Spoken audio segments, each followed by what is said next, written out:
পরিস্থিতি তৈরি হয়েছিল আজ থেকে ঠিক 13 বছর আগে। একই পরিস্থিতি তৈরি হওয়ার কারণে মমতা বন্দ্যোপাধ্যায় মুখ্যমন্ত্রী হিসাবে পশ্চিমবঙ্গের মাটিতে নিজের শিকড় গেড়েছিলেন। কিন্তু আমিও সেই দলে ছিলাম, আমিও ওনার হয়ে কাজ করেছি। ওনার মনে থাকবে না হয়তো, ওনার জন্যে আমি বামফ্রন্টের হাতে চুলের মুঠি শুকিয়েছি। ওনার জন্যে আমি আমার মানে গালাগালি শুনতে হচ্ছে, যেটা আমি কখনো দিই না। উনি যখন রাইটার্স বিল্ডিংয়ে গেছিলেন, আবেগে আমি আপ্লুত হয়ে গেছিলাম। আমার কাকা একটা কথা বলেছিলেন, তোরা কাকে আনছিস? বললাম কাকা, ওনাকে আমি চিনি, খুব ভালো সিম্পল। কাকা বলেছিলেন যে তোরা কিন্তু সঠিক লোক বিচার করিসনি। আজ আমার কাকা এখনও জীবিত। কাকাকে আমি বলেছি, কাকা এই কাকে আমরা নিয়ে আসলাম যে 13 বছরে পশ্চিমবঙ্গের প্রত্যেকটা মানুষের যেমন শরীরে কোষ কোষ, প্রত্যেকটা কোষ, স্বাস্থ্য, শিক্ষা, খাদ্য, কি বলবো, সবেতেই উনি সমস্ত জায়গায় উনি দুর্নীতিতে ভরিয়ে দিয়েছেন। তাই বলি, তোমায় রাইটার্স বিল্ডিং নিয়ে গেছিলাম আদর করে, তোমাকে নবান্ন থেকে আমরা ছুঁড়ে ফেলে দেবো। অপেক্ষা করো সেই দিনটার মুখ্যমন্ত্রী। তোমাকে রাইটার্স বিল্ডিং থেকে যেরকম তোমাকে নিয়ে গেছি, নবান্ন থেকে এই জনতা, এই ডাক্তার, সমগ্র বিশ্ব তোমায় ছুঁড়ে ফেলবই ফেলবো, ফেলবই ফেলবো। কি মনে হচ্ছে, সত্যি ভয় পেয়েছে? তিনি তো বিন্দাস নবান্ন 14 তলায় বসে বলছেন মৃতাকে তিনি কোনো টাকার অফারই করেননি, মৃতার বাবা মাকে তিনি কোনো টাকার অফারই করেননি। আচ্ছা দেখুন, এই বিষয়ে না আমার বলার দরকার নেই, মিডিয়াগুলো খুললেই দেখা যাবে উনি 10 লক্ষ টাকা অফার করেছেন। কালকে আবার কি বলেছেন? কালকে বলেছেন যদি মেয়ের স্মৃতিতে উনি কিছু করতে চান। আরে আমি কি সেই রাজা সোনা ছুঁতে ছুঁতে নিজের মেয়েকে সোনা করে দেবো? সেই রাজা যখন নিজের মেয়ে সোনা হয়ে যায় তখন বলেছিল, হায় আমি কেন চেয়েছিলাম সব সোনা হয়ে যাক। আমার জ্যান্ত মেয়ে, আমার হাড় মাংস গড়া মেয়ে, আমার আবেগী মেয়ে আজকে মূর্তি হয়ে যাবে, সে সোনার হোক আর প্ল্যাটিনামের হোক। আমি কি মা হয়ে মানবো? আপনি মা না হন, আপনি তো একজন মেয়ে। মেয়ে মানেই তার মধ্যে নাম থাক মমতা।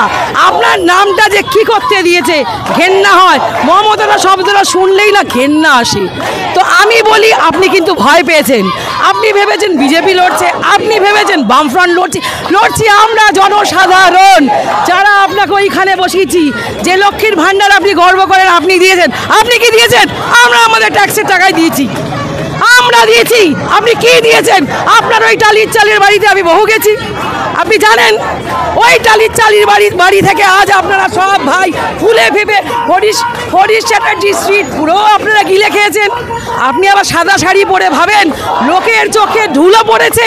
সবাই সব জানে, সবাই সব জানে, আমরা সব জানি, পুরো দুনিয়া জানে। অশিক্ষিতরাও জেনে গেছে আপনার ওই লক্ষ্মীর ভাণ্ডার কিছুতেই আপনার দেওয়া নয়।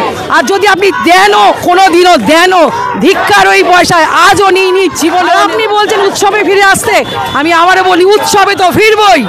বানানটা পাল্টে দিন, হস্যু খন্ডত্ব ড্যাশ তালবস্য ব, তালবস্য সব মানে নিশ্চয়ই জানেন। আর আপনি তো অনেক কিছু জানেন না, তাহলে বলি সব মানে মৃতদেহ। আপনি তো এপাং ওপাং ঝপাং, তার সঙ্গে আপনারা সাগরেদরাও না বুঝে হ্যাঁ হ্যাঁ করে নাচছে। একটা মূর্খ মন্ত্রীর মূর্খ মন্ত্রী পরিষদ পয়সার জন্য মেরুদণ্ড বেছে দিয়েছে। কি পাবেন? একটা জিনিস জানবেন, সবার ওপর ঈশ্বর আছে, ঈশ্বর কাউকে ক্ষমা করে না। আপনার এই মেরুদণ্ডহীন ডাক্তার, আপনার পরিষদ, আপনার এই সাপোর্টার লোকগুলো, কাউকে ঈশ্বর ক্ষমা করবে না। আমরা তো করব না। এই লড়াই চলছে, চলবে। আমরা উৎসবে ফিরবো, মা আসবে, মাকে পুজো করবো, মায়ের প্যান্ডেলে পুজো হবে, জামা কাপড় পরবো না। আপনার ওই না ওই বুর্জ খলিফা হয়েছে, ওই ওখানে সুরুচিতে কি একটা হয়, আমি যাইনি কোনো দিনও, হয়েছে। আপনারা তো প্যান্ডেলে চমক দেন, আপনারা রাজনৈতিক ব্যবসা করেন, আপনারা দুর্গা পুজোটাই ব্যবসা করেন। আপনারা জোর করে লোকের থেকে টাকা নেন, সব খবর আমরা জানি, ব্যবসায়ীদের কাছ থেকে টাকা নেন। ওই চমক আমরা দেখি না, আমরা মায়ের আবেগ দেখি, মায়ের প্রতি ভক্তি দেখি, সেটা আমরা দেখাবো।